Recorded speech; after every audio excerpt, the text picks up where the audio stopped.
Salut tout le monde, c'est Melvin, j'espère que vous allez bien. Je vous retrouve aujourd'hui pour une nouvelle vidéo dans laquelle je vous raconter comme d'habitude une histoire qui fait flipper. Aujourd'hui mes amis, je suis trop content de vous retrouver, vous m'avez manqué, ça fait quelques jours que j'ai pas filmé et j'ai pas l'habitude. En tout cas moi si je peux vous dire une seule chose, c'est merci beaucoup pour le soutien qu'il y a eu sous la dernière vidéo, ça m'a fait trop plaisir, il y a plein de commentaires, plein de likes.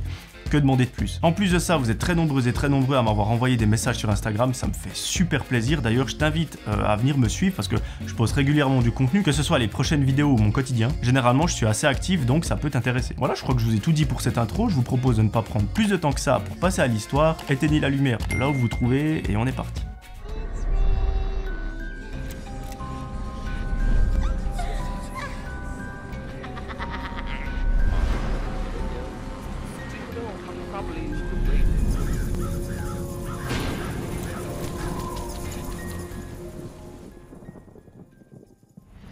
Aujourd'hui, mes amis, c'est l'histoire de Megan. Megan habite aux États-Unis, elle est encore étudiante et à ce moment-là de l'histoire, elle a 26 ans. Elle habite encore chez ses parents, mais par contre, elle nous avoue que d'ici 1 année, 2 ans, elle prévoit de prendre son appartement. Effectivement, il lui reste quelques mois d'études seulement et après, elle sera libre, elle pourra avoir son travail et gagner de l'argent. Actuellement, elle ne gagne qu'un petit salaire, elle travaille dans un fast-food de la ville. Ça lui permet en tout cas pas de prendre son indépendance, mais elle est impatiente. Megan, dans sa vie, elle est super heureuse. Elle a des potes qui sont en or, qui sont absolument géniaux. Avec les garçons, généralement, ça va plutôt bien. Niveau familial, tout est parfait. Ses études se passent à merveille et son job d'étudiante également. Donc, autant vous dire que dans sa vie, elle ne manque de rien. D'ailleurs, Megan, c'est le genre de personne qui adore faire la fête. Dès qu'elle a l'occasion de se rendre à une soirée ou dans une boîte de nuit, elle le fait avec grand plaisir et sans hésitation. Et vous imaginez bien, je ne serais pas là à vous raconter cette histoire si rien ne s'était passé durant une de ces soirées. Effectivement, à ce moment-là de l'histoire, il ne reste que 2 mois d'études, après c'est terminé, et les étudiants de son université ont décidé d'organiser une soirée pour marquer le coup. Cette soirée, ce sera pas n'importe quoi, ce sera dans une très grande salle. Il y a une règle, les personnes devront venir déguisées, mais absolument comme elles veulent, que ce soit un déguisement d'animal ou de super-héros, je ne sais quoi, ils font ce qu'ils veulent. Bien évidemment, notre amie Megan, cette soirée, elle ne compte pas la louper, elle envoie donc un message à son ami pour dire hey, t'as vu sur Facebook, j'ai vu cette soirée, est-ce que ça t'intéresse d'y aller avec moi? Vous imaginez bien la réponse de son ami, elle a un peu la même personnalité qu'elle, elle accepte avec grand plaisir. D'ailleurs, cette histoire, elle me fait beaucoup penser à une qu'on a racontée il y a 1 ou 2 semaines sur la chaîne. Tout est parfait, les deux ont qu'une seule hâte, c'est de se rendre à cette soirée, mais avant, malheureusement, il y a les examens à passer. Non seulement il faut les passer, mais également les préparer. Donc autant dire que les semaines qui passent, elle fait que ça. Toute la journée, c'est études, études, études. Le soir, quand elle rentre à la maison, études également, parfois même jusque tard dans la nuit, mais ça en vaut la peine, le travail ça paye toujours. Megan a la très grande fierté de nous annoncer qu'elle a obtenu son diplôme haut la main. Elle nous raconte qu'une fois le dernier examen terminé, qu'elle a rendu la copie, elle s'est sentie absolument libre. D'ailleurs c'est une sensation que moi j'ai connue aussi quand j'ai rendu mon travail de diplôme, en fait on devait le rendre jusqu'à 23h59, on rend le fichier zip, on ne sait plus ce qu'on doit faire, on est complètement perdu. En fait les 4 dernières semaines de ce travail, j'étais je ne sais pas combien d'heures par jour dessus, j'étais vraiment enfermé dans ma chambre, les stores fermés, vraiment à travailler, coder, etc. Et tout s'arrête d'un seul coup, on rend à 23h59 et c'est terminé. Bah Megan, dans son cas, elle nous raconte que c'est un peu similaire. Elle a rendu sa copie et là, elle est complètement libre. C'est-à-dire qu'elle n'a plus d'examen à réviser, elle n'a plus de choses à préparer ou à rendre, donc ça fait un petit peu bizarre. Mais bon, elle retrouve très vite ses esprits parce que dans sa tête, elle se souvient qu'il y a cette fameuse soirée, d'ailleurs elle n'a même pas à s'en souvenir parce qu'elle ne l'a jamais oublié. Mais là, elle est trop contente parce qu'elle se dit, c'est demain soir, ça fait des mois qu'on attend ça, ça va être une dinguerie. En plus de ça, l'endroit, il est assez spécial. Il s'agit en réalité d'une très grande salle de la ville, mais celle-ci est entourée par une très grosse forêt. Donc le cadre est à la fois trop cool, mais à la fois super flippant. Et en plus de ça, elle va s'y rendre avec sa meilleure amie, donc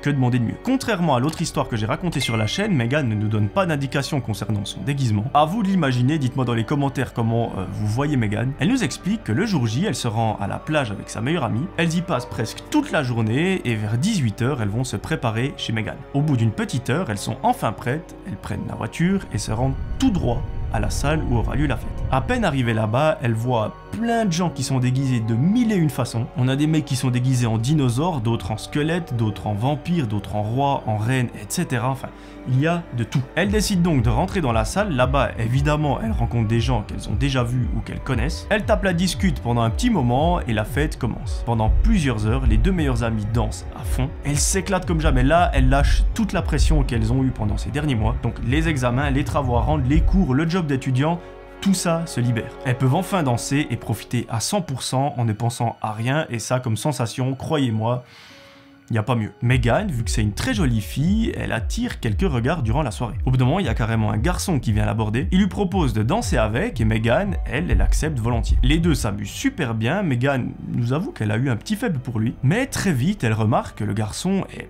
un peu collant, un peu insistant, et ça franchement ça la repousse. Donc elle se détache un petit peu et elle continue de danser avec sa meilleure pote. Une heure après, ce garçon revient à la charge et là il lui propose de sortir un petit coup pour discuter. Megan, elle se dit pourquoi pas, peut-être que je pourrais mieux le connaître, je pourrais mieux comprendre sa façon d'agir. Elle accepte et les deux sortent de la salle. Comme je vous l'ai dit avant, en fait la salle se trouve au milieu de la forêt, autour on ne voit rien. Et là, Megan nous raconte qu'en y repensant, la scène est assez marrante. En fait, à ce moment-là, ils sont les deux assis sur un tronc d'arbre au milieu de la forêt. Megan, elle est déguisée on ne sait comment, mais par contre, le mec, il est déguisé en Casa de Papel. Donc vous avez deux individus sur un tronc d'arbre au milieu de la forêt qui sont déguisés en plein milieu de la nuit. C'est assez spécial comme scène. Au bout de plusieurs minutes de discussion, les deux sont toujours assis sur ce fameux tronc d'arbre lorsque Megan entend un bruit quelques mètres derrière elle. Là, elle se retourne.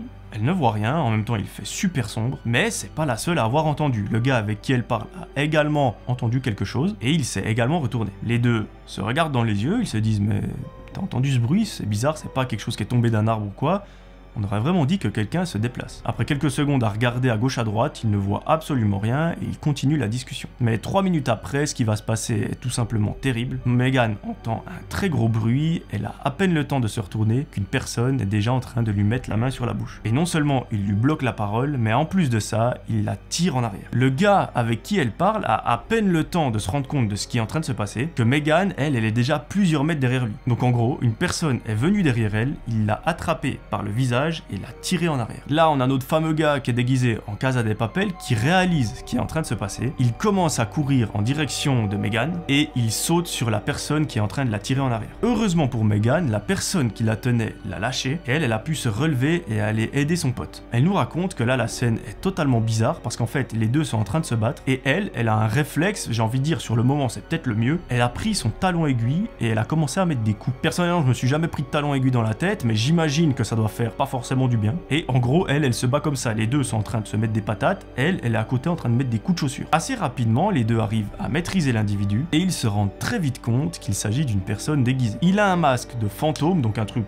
assez flippant. Donc les probabilités qu'il fasse partie de la fête sont assez fortes. Là où je trouve que c'est intéressant, c'est que Megan et son ami n'ont pas agi comme dans les autres histoires. Effectivement, ils n'ont pas eu le réflexe d'appeler immédiatement la police, mais ils sont rentrés le plus vite possible dans la salle. Là, ils ont expliqué aux personnes qui étaient sur place ce qui s'est passé à l'extérieur, mais vous imaginez bien que la personne qui les a agressés, elle est déjà partie. Elle a eu le temps de s'échapper, de retourner dans les bois, de rentrer chez elle, enfin, on n'en a aucune idée. Mais là où il y a une question qui se pose, c'est qui est cette personne? On a quelques infos. On sait que c'est un homme, qu'il avait un masque de fantôme. Ni Megan ni son pote ne l'ont croisé au moins une fois dans leur vie, donc ils ne savent pas du tout de qui il s'agit. Ils ont réussi à faire une brève description à leur pote, mais de nouveau, personne ne l'a croisé. Malheureusement, on n'a pas plus d'informations que ça concernant cette personne. Par contre, Megan nous raconte que de son côté, avec ses potes, elle mène sa petite enquête. Leur piste, c'est qu'il s'agit d'une personne qui est probablement amoureuse de Megan, ou du moins qui l'admire beaucoup. Cette personne est peut-être un peu trop attirée par elle, et carrément, il a essayé de la kidnapper ou je ne sais quoi. Elle nous explique qu'avec ses potes, elle analyse